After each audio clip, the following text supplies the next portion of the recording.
Hey everyone, I have another video for you this week to help you understand some of the concepts that we're discussing in class.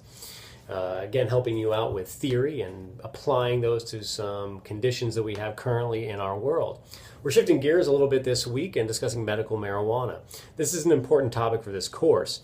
It really exemplifies how we as individuals must succumb to the force of society at large. This includes what we're legally allowed to put in our body. All of the three major social or theoretical positions can be used to frame a discussion about medical marijuana. First of all, this conversation needs to be prefaced in a couple of ways. To begin with, we're discussing medical marijuana, not full legalization. 5 states, including Colorado, Washington, Oregon, Alaska, and D.C., have legalized marijuana for recreational use. This means if you're 21 years of age or older, you can go into pre-approved shops and purchase marijuana legally, not from just someone on the street, a dealer that you may know. And you'll be heavily taxed. It'll cost you a lot more than if you are getting it from a private individual. So in these instances, you don't need any sort of prescription. Now, medical marijuana, you have to go to a doctor, and they have to approve you for a prescription just like any other pill, like a pain medication or an antibiotic, something along those lines. It turns out that most states do a medical marijuana legalization before they move to full legalization. Secondly, we're becoming a more individualistic society. This means that more Americans agree that we should be able to do whatever we please, so long as it doesn't infringe upon someone else's ability to do the exact same thing. We're not stepping on anyone's freedoms here. This is why we've seen legalization of same-sex marriage and more states moving towards physician-assisted suicide laws. So let's take a look at medical marijuana from a functionalist perspective first of all. Marijuana can be used to treat a variety of symptoms in a lot of different conditions, including but not limited to general pain, insomnia, nausea, multiple sclerosis, Crohn's disease, seizure disorder, and many others. It's also often used by cancer patients who are going through radiation or chemotherapy in order to spur their appetite and so they can get a little bit more energy and get throughout their day.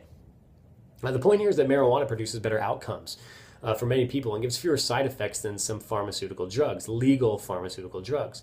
Thus, many argue that marijuana is a legitimate form of medicine. However, medical marijuana is pretty expensive. So here, functionally speaking, we could say the taxes levied on these drugs can be used to finance a variety of projects all over the country. This is similar to our discussion of legalizing prostitution. You regulate something, you can then control it, and then use those taxes for something more positive in the community, a neighborhood, a society. Okay? So also we could think about this in terms of better outcomes for all involved. If the drug was regulated, we could also do a lot of research on it. And we can't do any research really on marijuana until it's federally regulated, because then the federal government could come into a lab that was set up in any state and shut it down, saying that it's not fully legal. This is that butting of heads between the federal and state law, which moves us into conflict theory.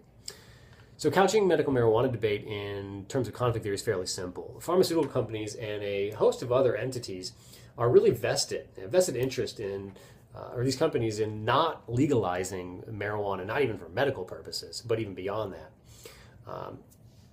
So the point is, if medical marijuana passes, more people are likely to use this drug instead of other drugs that may cause more side effects, which means less money in the pockets of those big pharmaceutical companies, which could give them heavy losses in terms of profit and company sustainability. So what oftentimes you see is many politicians may be against medical marijuana, legalizing and pushing laws. A lot of that may have to do with the fact that they're being bought out by some of these big corporations, these big pharmaceutical companies who know they stand to lose quite a bit of money if this other drug is introduced in the market and legalized. So it's also important to remember that marijuana, it's impossible to overdose on this drug. The way it works with your brainstem is dissimilar to many other drugs that do cause overdose.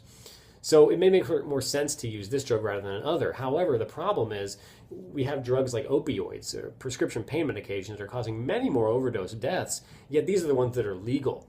So there really is an impasse there. Also, if you look at the story of how marijuana actually became illegal in this country, it's pretty disturbing. The drug was racialized. A smear campaign was used to distort the perception, the image within the American public. This is why I posted the Reefer Madness video for you. Also, I'll mention some issues to this nature or pertaining to this particular argument in the PowerPoint presentation. Now, lastly, this is a nice segue into the symbolic interaction perspective here. People have all sorts of images that pop in their head when they hear marijuana.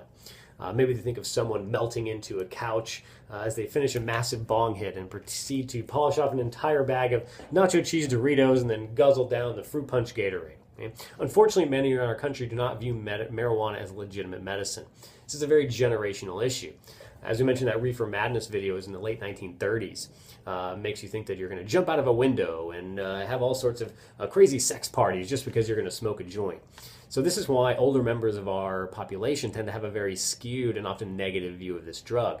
They've been conditioned and inculcated to believe that it is very bad, the evil weed, as it were, or killer weed. So the important thing too, I also posted a documentary for you to watch, Weed 2 Cannabis Madness. This is a very pro-medical marijuana documentary, but what it does show is that there are other strains of marijuana that can have the therapeutic benefit. Of course, there's many chemicals in this plant. We don't even know what they do yet, which is why we need to do more research. But you can have strains that will give people the therapeutic benefits without actually getting them high. This is particularly important in applications used with children and also people who are needing to go to work and not have that kind of fuzzy feeling. So please take a look at these. Also, the forms are different now. It doesn't have to be smoked anymore. They can turn it into an oil or a spray. That way it doesn't come off as negative in many people's minds. Okay? So now we have seen how medical marijuana fits into all these three different theoretical perspectives.